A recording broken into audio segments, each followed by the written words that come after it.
Se o Fed já não sabia muito o que fazer no ano passado em relação às taxas de juros, agora em 2025 é que ele parece estar realmente completamente perdido. Então eu não quero entrar em tantos detalhes sobre a decisão em si de manter as taxas de juros inalteradas, isso já faz quase uma semana que isso aconteceu, mas o mais importante é sempre entender o que está por trás disso. Afinal de contas, antigamente era como se fosse uma final de Copa do Mundo, você aguarda o que o Fed vai fazer e dependendo disso todo o mercado vai se mover, mas a quantidade de eventos que você tem em volta agora, tramas paralelas que estão acontecendo na macroeconomia, elas tomaram tamanha importância na mídia que o Fed praticamente está ficando bastante esquecido. Ou seja, será que estamos chegando ao fim da importância da política monetária que na minha avaliação, quem acompanha bastante nesse podcast, ele é quase inexistente, como se você tivesse aquele botão onde você aumenta os juros e você controla imediatamente a inflação e depois que você baixa esse botãozinho, você reestimula a economia como se o Fed tivesse todo o controle da economia. E a gente vê cada vez mais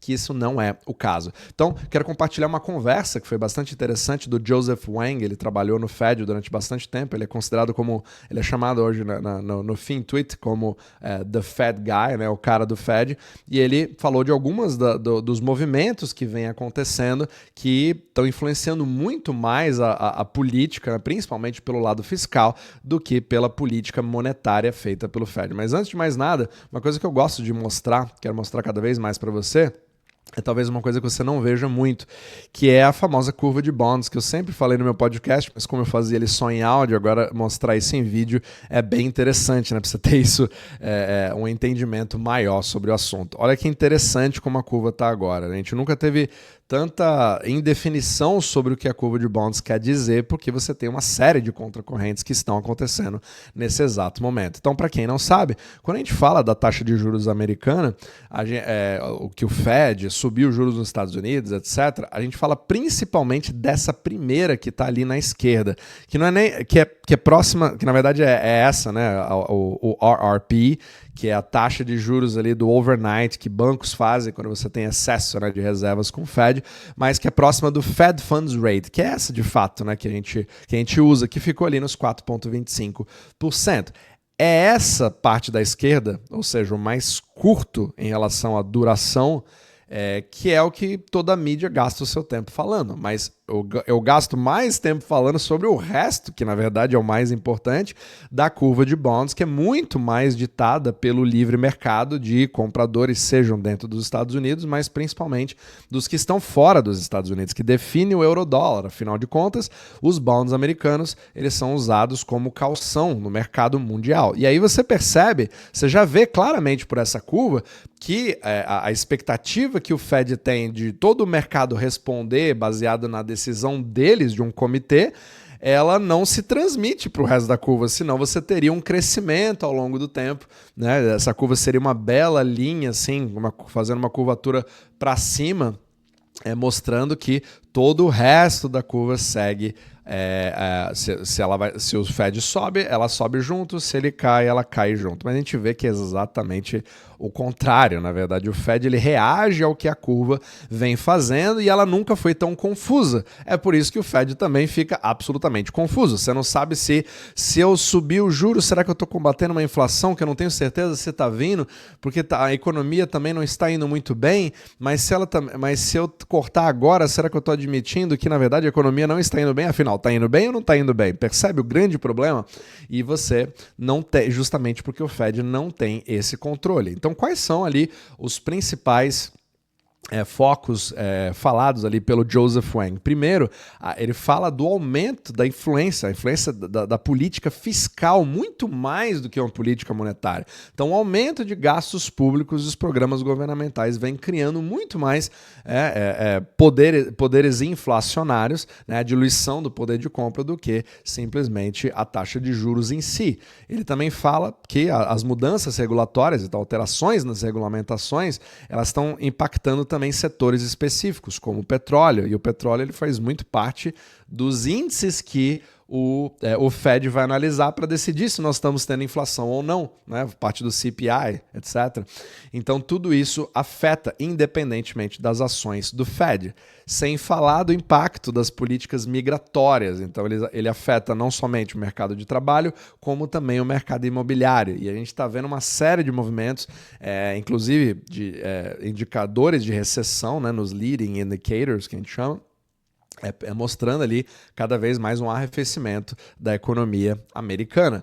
Mas é aquela parte, a gente esquece da parte geopolítica, cada vez mais importante, né? O Michael Lavery, já falei até em capítulos passados sobre esse assunto, como isso está determinando muito mais o que vai acontecer com a economia ou não, porque você não sabe mais quem são seus parceiros comerciais, você não sabe se vai ter uma tarifa em cima deles ou não, você não sabe se o que você poderia comprar agora como mercadoria vai estar ao mesmo preço amanhã, ou se você vai ter a capacidade de comprá-lo, porque tudo isso está sendo definido nesse exato momento. E aí fica simplesmente aquela conversa de falar do QT, que é o aperto quantitativo, né, que na verdade não é nenhum aperto.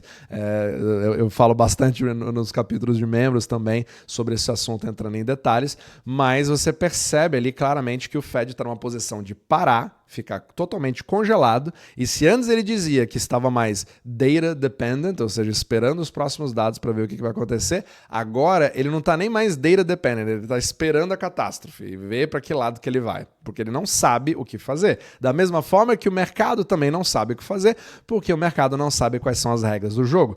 Várias evidências e fatores que dessa vez eles estão deixando cada vez mais claro que o Fed não é o centro do sistema solar do mercado, principalmente da política monetária. Eu ouso argumentar, fiz até um vídeo extensivo sobre esse assunto, que política monetária não existe, ou pelo menos não existe mais, dada a configuração do sistema monetário.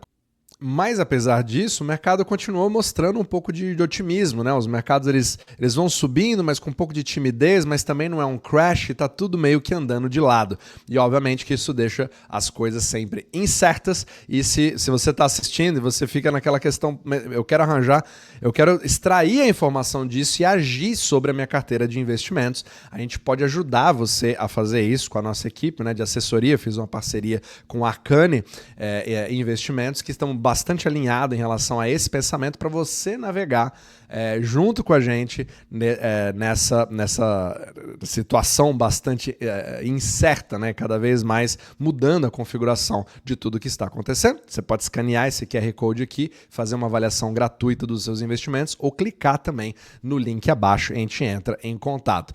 Mas só para complementar aqui um pouco do que a gente está falando em relação à própria curva, eu quero mostrar para você como que os próprios juros de 10 anos, eles vêm se comportando de uma forma...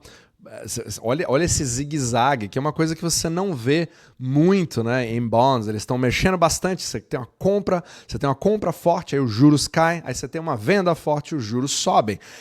O próprio Joseph Wang, ele falou uma coisa que eu achei super interessante. Esse tipo de comportamento, eles já estão chamando, né, os Estados Unidos assim, de EMification, ou seja, Emerging Markets, que são os países emergentes. Eles têm esse tipo de comportamento. Então, a incerteza tão grande, você tendo fuga de capital, aí vai para o mercado emergente, depois volta, porque na verdade você precisa usar os bonds americanos para pagar suas dívidas, né, para você poder obter liquidez e crédito. Aí você vai e volta. Eu preciso de você, mas estou com medo de você. Tá mais ou menos assim a relação no mercado de bonds hoje, principalmente bancário, interbancário, do sistema eurodólar, dos dólares fora dos Estados Unidos para com o mercado. Enquanto tá todo o time ali do Trump tentando fazer uma mega faxina e não ligando muito para o que acontece na bolsa ou tentando trazer esses juros aqui de 10 anos para baixo, mas você percebe a dificuldade que é de você fazer isso. Então você vai ter uma série de turbulências que vão acontecer ao longo do tempo, e o tempo vai dizer se de fato eles vão conseguir fazer isso ou não. Enquanto isso, você também tem a força do dólar aqui, que obviamente o governo, na verdade o mundo inteiro quer que ele dê uma relaxada para você poder ter uma liquidez maior do dólar, ele está bastante estável andando de lado, mas você percebe ao longo do tempo também, continuando essa recuperação, né? Essa subida, né? A analogia que eu faço ali da bola de vôlei que você coloca embaixo da água e ela vai voltando sempre com empuxo, né, para cima, de volta, que faz com que o próprio real, né, esteja numa situação muito interessante nesse exato momento para quem busca dolarização, por exemplo. Então, tudo isso mostra cada vez mais que as reuniões do Fed, que antes eram simplesmente uma Copa do Mundo, todo mundo esperando ver o que vai acontecer, agora está virando quase em segundo plano, para você ver como que na macroeconomia as coisas não param de mudar. Nós estamos diante de uma mudança bastante radical e cada notícia, cada coisa vai criando um novo fator de instabilidade. Vamos ver a cena dos próximos capítulos, mas com certeza nunca foi tão difícil você tomar a decisão do que fazer sobre os seus próprios investimentos, empresas, etc. Por isso que é importante estar preparado, mas não somente investir nas coisas corretas, né, não correlatas, mas saber o grau no que fazer isso. Perfeito? Então, vamos ver aí como que o Fed vai se comportar a partir de agora, como que os mercados vão se comportando a partir de agora, mas está cada vez mais fascinante.